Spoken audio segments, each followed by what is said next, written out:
ಈ ಒಂದು ಮಹರ್ಷಿ ವಾಲ್ಮೀಕಿ ನಿಗಮ ಬಹುಕೋಟಿ ಹಗರಣಕ್ಕೆ ಸಂಬಂಧಪಟ್ಟಂತೆ ಈಗಾಗಲೇ ಎರಡನೇ ದಿನ ಕೂಡ ನಾಗೇಂದ್ರ ಅವರ ಮನೆ ಮೇಲೆ ದಾಳಿಯನ್ನು ಮುಂದುವರಿಸಿದ್ದಾರೆ. ಅಲ್ಲಿ ಸಿಕ್ಕಂತಹ ದಾಖಲೆಗಳನ್ನು ಇಟ್ಕೊಂಡು ವಿಚಾರಣೆ ಕೂಡ ಮುಂದುವರೆದಿದೆ. ಇನ್ನು ವಿಚಾರಣೆಗೆ ಗೈರಾದಂತಹ ಮಾಜಿ ಸಚಿವ ನಾಗೇಂದ್ರ ಆಪ್ತರಿಗೂ ಕೂಡ ಇಡಿ ನೋಟಿಸ್ ಅನ್ನು ಕೊಟ್ಟಿದೆ. ಕೆಲವರನ್ನ ಈಗಾಗಲೇ ವಶಕ್ಕೆ ಪಡ್ಕೊಂಡು ತನಿಖೆ ನಡೆಸ್ತಾ ಇದ್ರೆ, ಇನ್ನು ಕೆಲವರು ಎಸ್ಕೇಪ್ ಆಗಿದ್ದಾರೆ, ಕಳ್ಳಾಟವನ್ನು ನಡೆಸ್ತಾ ಇದ್ದಾರೆ, ವಿಚಾರಣೆಗೆ ಹಾಜರಾಗ್ತಾ ಇಲ್ಲ. ಹಾಗಾಗಿ ಅವರಿಗೆ ಕೂಡ ಈಗ ನೋಟಿಸ್ ಜಾರಿಯಾಗಿದೆ. ನಾಗೇಂದ್ರ ಮಾಧ್ಯಮ ಸಲಹೆಗಾರ ನಾಗರಾಜ್ ಸ್ವಾಮಿಯನ್ನ ವಶಕ್ಕೆ ಪಡ್ಕೊಂಡಿದ್ದಾರೆ, ತನಿಖೆ ನಡೆಸ್ತಿದ್ದಾರೆ. ಅದೇ ರೀತಿಯಾಗಿ ಆಪ್ತ ಸಹಾಯಕ ಚೇತನ್ರನ್ನು ಕೂಡ ತನಿಖೆಗೆ ಒಳಪಡಿಸಿದ್ದಾರೆ. ಆದರೆ ಅವರ ಕೆಲ ಆಸ್ತಿಯ ದಾಖಲೆಗಳನ್ನ ಇಟ್ಕೊಂಡು ಈಗ ತನಿಖೆ ನಡೆಸ್ತಿದ್ದಾರಲ್ಲ, ಆ ಸಂದರ್ಭದಲ್ಲಿ ಇನ್ನೂ ಕೆಲ ಆಪ್ತರನ್ನ ತನಿಖೆಗೆ ಕರಿಬೇಕಾಗುತ್ತೆ. ಆದರೆ ಆ ಆಪ್ತರು ಈಗ ಸಿಗ್ತಾ ಇಲ್ಲ. ಅವರನ್ನ ಕರೆಸೋದಕ್ಕೆ ಕೂಡ ಒಂದಷ್ಟು ಹರಸಾಹಸ ಪಡ್ತಾ ಇದ್ದಾರೆ.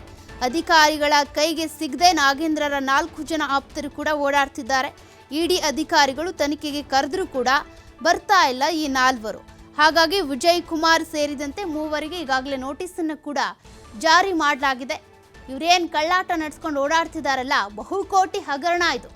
ದಲಿತರ ಅಭಿವೃದ್ಧಿಗೆ ಅಂತ ಇಟ್ಟಂತಹ ಈ ಫಂಡ್ ಏನಿದೆ, ಅದನ್ನ ದುರ್ಬಳಕೆ ಮಾಡ್ಕೊಂಡಿರುವಂತಹ ಭ್ರಷ್ಟರ ವಿರುದ್ಧ ನಡೀತಾ ಇರುವಂತಹ ವಿಚಾರಣೆ, ಈ ವಿಚಾರಣೆಗೆ ಹಾಜರಾಗ್ರಿ ಅಂತ ಅಂದ್ರೆ ನಾಗೇಂದ್ರ ಅವರ ಆಪ್ತರು ಕಳ್ಳಾಟ ನಡೆಸ್ತಾ ಇದ್ದಾರೆ, ಎಲ್ಲೆಲ್ಲೋ ಓಡಾಡ್ಕೊಂಡಿದ್ದಾರೆ, ಕಣ್ ತಪ್ಪಿಸ್ಕೊಂಡಿದ್ದಾರೆ. ಹಾಗಾಗಿ ಈಗ ವಿಜಯ್ ಕುಮಾರ್ ಸೇರಿದಂತೆ ಕೆಲವರಿಗೆ 3 ಜನರಿಗೆ ನೋಟಿಸ್ ಅನ್ನು ಕೂಡ ಇಡಿ ಅಧಿಕಾರಿಗಳು ಜಾರಿ ಮಾಡಿದ್ದಾರೆ. ಅವ್ರು ಯಾವಾಗ ಸಿಗ್ತಾರೆ, ಅವ್ರ ಮೂಲಕ ಏನೆಲ್ಲ ಮಾಹಿತಿ ಲಭ್ಯವಾಗುತ್ತೆ, ಅವರನ್ನ ವಿಚಾರಣೆಗೆ ಒಳಪಡಿಸಿದಂಥ ಸಂದರ್ಭದಲ್ಲಿ ಅವ್ರು ಕೊಡುವಂಥ ಹೇಳಿಕೆಗಳೇನು, ಅದು ಕೂಡ ಸದ್ಯಕ್ಕೆ ಈಗ ಈ ಕೇಸ್ಗೆ ಸಂಬಂಧಪಟ್ಟಂತೆ ಸಾಕಷ್ಟು ಕುತೂಹಲವನ್ನು ಕೆರಳಿಸ್ತಾ ಇದೆ.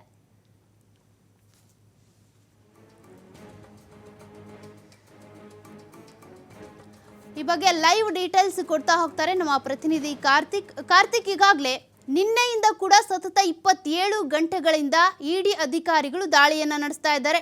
ಈ ಕೇಸ್ ಎಷ್ಟು ಗಂಭೀರವಾಗ್ತಾ ಇದೆ ಅಂದರೆ, ಸಿಬಿಐ ಅಧಿಕಾರಿಗಳು, ಇಡಿ ಅಧಿಕಾರಿಗಳು ಜೊತೆಗೆ SIT ಅಧಿಕಾರಿಗಳು ಕೂಡ ತನಿಖೆಯನ್ನು ನಡೆಸ್ತಾ ಇದ್ದಾರೆ, ಮಾಹಿತಿ ಕಲೆ ಹಾಕ್ತಾ ಇದ್ದಾರೆ.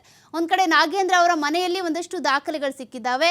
ಅದೇ ರೀತಿಯಾಗಿ ದದ್ದಲ್ ನಿವಾಸದಲ್ಲೂ ಕೂಡ ಒಂದಷ್ಟು ಮಾಹಿತಿಯನ್ನು ಕಲೆ ಹಾಕ್ತಾ ಇದ್ದಾರೆ. ಅತ್ತ ನಾಗೇಂದ್ರ ಅವರ ಆಪ್ತರು 3 ಜನ ಕಣ್ ತಪ್ಪಿಸ್ಕೊಂಡು ಓಡಾಡ್ತಾ ಇದ್ದಾರೆ. ಅವರಿಗೆ ನೋಟಿಸ್ ಕೂಡ ಜಾರಿಯಾಗಿದೆ. ಸದ್ಯಕ್ಕೆ ಸಿಕ್ಕಿರುವಂಥ ಡಾಕ್ಯುಮೆಂಟ್ಸ್ ಅಥವಾ ಹೇಳಿಕೆಗಳ ಪ್ರಕಾರ ಈ ಒಂದು ಕೇಸ್ಗೆ ಏನು ಲೀಡ್ ಸಿಗ್ತಾ ಇದೆ, ಮತ್ತೆ ಈ ಆಪ್ತರು ಅನ್ಸ್ಕೊಂಡಿರುವಂಥವ್ರು ಅವರ ಪಾತ್ರ ಇದರಲ್ಲಿ ಏನಿದೆ ಅನ್ನೋದು, ಅದ್ರ ಬಗ್ಗೆ ಏನಾದರೂ ಡೀಟೇಲ್ಸ್ ಸಿಕ್ಕಿದೆಯಾ?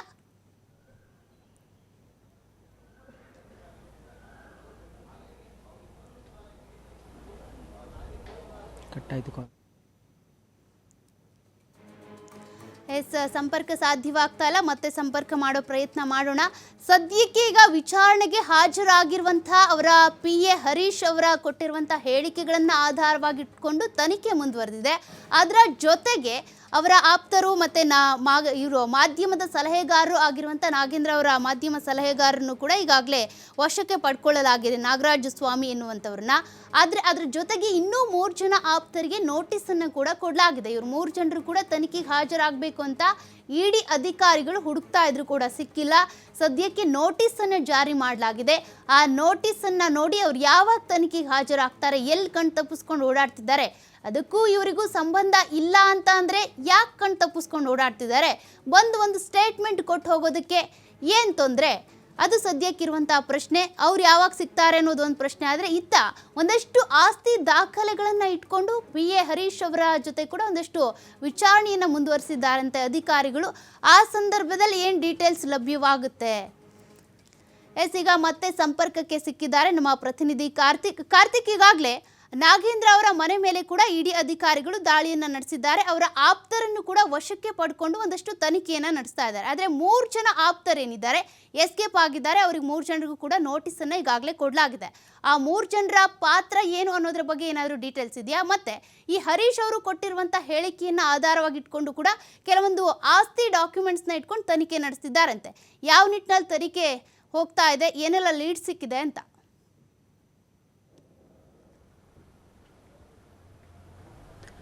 ಖಂಡಿತ ಸೌಖ್ಯ. ಏನು ವಾಲ್ಮೀಕಿ ನಿಗಮದಲ್ಲಿ ಬಹುಕೋಟಿ ಹಗರಣ ಏನಾಗಿದೆ ಅದಕ್ಕೆ ಸಂಬಂಧಪಟ್ಟಂತೆ ನಿನ್ನೆಯಿಂದಲೂ ಕೂಡ ಇಡಿ ಅಧಿಕಾರಿಗಳು ಸತತವಾಗಿ ಅಂದ್ರೆ ಈ ನಾಗೇಂದ್ರ ಇರ್ಬೋದು ಮತ್ತೆ ದದ್ದಲ್ ಇರ್ಬೋದು ಅವರಿಬ್ಬರ ನಿವಾಸಗಳು ಕಚೇರಿಗಳು ಸೇರಿದಂತೆ ವಾಲ್ಮೀಕಿ ನಿಗಮದ ಕಚೇರಿಗಳ ಮೇಲೆ ಕೂಡ ದಾಳಿಯನ್ನ ಮಾಡಿದ್ರು. ಸತತವಾಗಿ ಈಗ ಅಲ್ಲಿ ಪರಿಶೀಲನೆಯನ್ನು ಕೂಡ ಮಾಡ್ತಿರುವಂಥದ್ದು. ಪ್ರಮುಖವಾಗಿ ನಾಗೇಂದ್ರ ಅವರ ನಿವಾಸದಲ್ಲಿ ಇಡಿ ಅಧಿಕಾರಿಗಳು ನಿನ್ನೆಯಿಂದಲೂ ಕೂಡ ನಾಗೇಂದ್ರ ಅವರ ವಿಚಾರಣೆಯನ್ನು ಕೂಡ ಮಾಡ್ತಾ ಇರುವಂಥದ್ದು. ಪ್ರಮುಖವಾಗಿ ಅಂದ್ರೆ ಬ್ಯಾಂಕ್ ಅಧಿಕಾರಿಗಳನ್ನು ಕೂಡ ಕರೆತಂದು ಅವರ ಮೂಲಕವಾಗಿ ಅಂದ್ರೆ ಅವರ ಉಪಸ್ಥಿತಿಯಲ್ಲಿಯೇ ನಾಗೇಂದ್ರ ಅವರ ವಿಚಾರಣೆಯನ್ನು ಕೂಡ ಮಾಡ್ತಿರುವಂಥದ್ದು. ಯಾಕಂದ್ರೆ ಈ ಒಂದು ಹಗರಣಕ್ಕೆ ಸಂಬಂಧಪಟ್ಟಂತೆ ಅಕ್ರಮವಾಗಿ ಹಣ ವರ್ಗಾವಣೆಗೆ ಸಂಬಂಧಪಟ್ಟಂತೆ ಇಡಿ ಅಧಿಕಾರಿಗಳ ಪ್ರಶ್ನೆಗಳಿಗೆ ನಾಗೇಂದ್ರ ಅವರು ಸರಿಯಾಗಿ ಉತ್ತರವನ್ನು ಕೊಡ್ತಾ ಇರಲಿಲ್ಲ. ಹಾಗಾಗಿ ಆ ಒಂದು ನಿಟ್ಟಿನಲ್ಲಿ ಈಗ ಬ್ಯಾಂಕ್ನ ಅಧಿಕಾರಿಗಳನ್ನು ಕೂಡ ಕರೆತಂದು ಅದನ್ನ ಆಧಾರವಾಗಿ ಇಟ್ಕೊಂಡು ನಾಗೇಂದ್ರ ಅವರ ಬ್ಯಾಂಕ್ ಖಾತೆಗೆ ಯಾವ ಸಂದರ್ಭದಲ್ಲಿ ಹಣ ಜಮಾ ಆಗಿತ್ತು, ಜೊತೆಗೆ ಅದರ ಟ್ರಾನ್ಸಾಕ್ಷನ್ ಹಿಸ್ಟ್ರಿಯನ್ನು ತೆಗೆದುಕೊಂಡು ಅದನ್ನೇ ಮುಂದಿಟ್ಟುಕೊಂಡು ಈಗ ನಾಗೇಂದ್ರ ಅವರಿಗೆ ಪ್ರಶ್ನೆಗಳನ್ನು ಕೂಡ ಕೇಳ್ತಾ ಇರುವಂಥದ್ದು. ಪ್ರಮುಖವಾಗಿ ಏನು ವಾಲ್ಮೀಕಿ ನಿಗಮದ ಹಣವನ್ನ ಏನು ಅಕ್ರಮವಾಗಿ ವರ್ಗಾವಣೆ ಮಾಡಿದ್ರು, ಹೈದರಾಬಾದ್ನ ಫಸ್ಟ್ ಬ್ಯಾಂಕ್ ಫೈನಾನ್ಸ್ಗೆ ಏನು ಅಂದ್ರೆ ಟ್ರಾನ್ಸ್ಫರ್ ಮಾಡಲಾಗಿತ್ತು, ಅಲ್ಲಿಂದ ಅಂದ್ರೆ 200ಕ್ಕೂ ಹೆಚ್ಚು ಖಾತೆಗಳಿಗೆ ವರ್ಗಾವಣೆ ಮಾಡಿಕೊಂಡು ಅಲ್ಲಿ ಅಂದ್ರೆ ಆ ಮೂಲಕ ಮಧ್ಯವರ್ತಿಗಳ ಮೂಲಕವಾಗಿ ಹಣವನ್ನ ಪಡೆದುಕೊಳ್ಳಲಾಗಿತ್ತು ಅನ್ನುವಂಥ ಅಂಶವೂ ಕೂಡ ಈಗ ತನಿಖೆಯಲ್ಲಿ ಬೆಳಕಿಗೆ ಬಂದಿರುವಂಥದ್ದು. ಜೊತೆಗೆ ಈಗಾಗಲೇ ಹರೀಶ್ ಅವರಿಂದ ಸಿಕ್ಕಿರುವಂತಹ ಮಾಹಿತಿ ಇರಬಹುದು, ಜೊತೆಗೆ ಇಡಿ ಅಧಿಕಾರಿಗಳು ತನಿಖೆಯನ್ನು ಮಾಡಿದಂಥ ಸಂದರ್ಭದಲ್ಲಿ ಸಿಕ್ಕಂತ ಡಾಕ್ಯುಮೆಂಟ್ಗಳನ್ನು ಆಧಾರವಾಗಿ ಇಟ್ಟುಕೊಂಡು ನಾಗೇಂದ್ರ ಅವರಿಗೆ ಪ್ರಶ್ನೆಗಳನ್ನ ಇಡಿ ಅಧಿಕಾರಿಗಳು ಮಾಡ್ತಾ ಇರುವಂಥದ್ದು. ಅದಕ್ಕೆ ಸಂಬಂಧಪಟ್ಟಂತೆ ಕ್ಲಾರಿಫಿಕೇಶನ್ ಅನ್ನು ಕೂಡ ನಾಗೇಂದ್ರ ಅವರಿಂದ ಪಡ್ಕೊಳ್ಳುವಂಥ ಪ್ರಯತ್ನವನ್ನು ಕೂಡ ಇಡಿ ಅಧಿಕಾರಿಗಳು ಮಾಡ್ತಾ ಇದ್ದಾರೆ. ದದ್ದಲ್ ನಿವಾಸದಲ್ಲೂ ಕೂಡ ಅಂದ್ರೆ ಇಡಿ ಅಧಿಕಾರಿಗಳು ತನಿಖೆಯನ್ನ ಮುಂದುವರಿಸಿರುವಂಥದ್ದು. ಜೊತೆಗೆ ಅಂದ್ರೆ ವಾಲ್ಮೀಕಿ ನಿಗಮದ ಕಚೇರಿಯ ಮೇಲೆಯೂ ಕೂಡ ಏನು ನಿನ್ನೆ ದಾಳಿಯನ್ನ ಮಾಡಿದ್ರು, ಅಲ್ಲೂ ಕೂಡ ಅಧಿಕಾರಿಗಳನ್ನ ಪ್ರಶ್ನೆಗಳನ್ನ ಮಾಡ್ತಾ ಇರುವಂಥದ್ದು. ಜೊತೆಗೆ ಇಲ್ಲಿ ಪ್ರಮುಖವಾಗಿ ನಾಗೇಂದ್ರ ಅವರಿಗೆ ಇಷ್ಟೊಂದು ದೊಡ್ಡ ಪ್ರಮಾಣದ ಅವ್ಯವಹಾರಗಳಾದರೂ ಕೂಡ ನಿಮ್ಮ ಗಮನಕ್ಕೆ ಬರಲೇ ಇಲ್ವಾ, ಅಥವಾ ನಿಮ್ಮ ಗಮನಕ್ಕೆ ಬಂದಿದೆ, ಅಥವಾ ನೀವೇ ಇದನ್ನ ಮಾಡಿಸಿದ್ದೀರಾ ಅನ್ನುವಂಥ ಒಂದು ಪ್ರಶ್ನೆಗಳನ್ನು ಕೂಡ ಕೇಳ್ತಾ ಇರುವಂಥದ್ದು. ಅಂದ್ರೆ ಇದ್ಯಾವುದಕ್ಕೂ ಕೂಡ ನಾಗೇಂದ್ರ ಅವರು ಸರಿಯಾದ ಉತ್ತರವನ್ನು ಕೊಡ್ತಾ ಇಲ್ಲ. ಹಾಗಾಗಿ ನಾಗೇಂದ್ರ ಅವರನ್ನ ತೀವ್ರವಾಗಿ ವಿಚಾರಣೆಯನ್ನು ಕೂಡ ಈಗ ಮಾಡ್ತಾ ಇರುವಂಥದ್ದು. ಇಡಿ ಅಧಿಕಾರಿಗಳು ಸತತವಾಗಿ ನಿನ್ನೆಯಿಂದಲೂ ಕೂಡ ನಿನ್ನೆ ಬೆಳಗ್ಗೆ 7 ಗಂಟೆಗೆ ಏನು ಇಡಿ ಅಧಿಕಾರಿಗಳು ದಾಳಿಯನ್ನ ಮಾಡಿ ವಿಚಾರಣೆಯನ್ನ ಮಾಡ್ತಾ ಇದ್ರು, ಅದು ನಿರಂತರವಾಗಿ ಅಂದ್ರೆ 27 ಗಂಟೆಗಳು ಕೂಡ ಮೀರಿದೆ. ಇಲ್ಲಿವರೆಗೂ ಕೂಡ ಅವರು ನಿರಂತರವಾಗಿ ವಿಚಾರಣೆಯನ್ನ ಮಾಡ್ತಾ ಇರುವಂಥದ್ದು. ಸಾಕಷ್ಟು ಡಾಕ್ಯುಮೆಂಟ್ಗಳನ್ನ ಕಲೆ ಹಾಕಿ, ಜೊತೆಗೆ ಈಗಾಗಲೇ ಹರೀಶ್ PA ಆಗಿರುವಂತಹ ಹರೀಶ್ ಕೊಟ್ಟಿರುವಂತಹ ಮಾಹಿತಿ ಇರಬಹುದು, ಜೊತೆಗೆ ದದ್ದಲ್ ನಿವಾಸ ಹಾಗೂ ನಾಗೇಂದ್ರ ಅವರ ಕಚೇರಿಗಳಲ್ಲಿ ಸಿಕ್ಕಿರುವಂತಹ ಒಂದಿಷ್ಟು ಡಾಕ್ಯುಮೆಂಟ್ಗಳನ್ನು ಆಧಾರವಾಗಿ ಇಟ್ಟುಕೊಂಡು ಅಲ್ಲಿ ಪ್ರಶ್ನೆಗಳನ್ನು ಕೂಡ ಇಡಿ ಅಧಿಕಾರಿಗಳು ನಾಗೇಂದ್ರ ಅವರಿಗೆ ಮಾಡ್ತಾ ಇರುವಂಥದ್ದು. ಸೌಖ್ಯ. Thank you Karthik ಡೀಟೇಲ್ಸ್ಗೆ.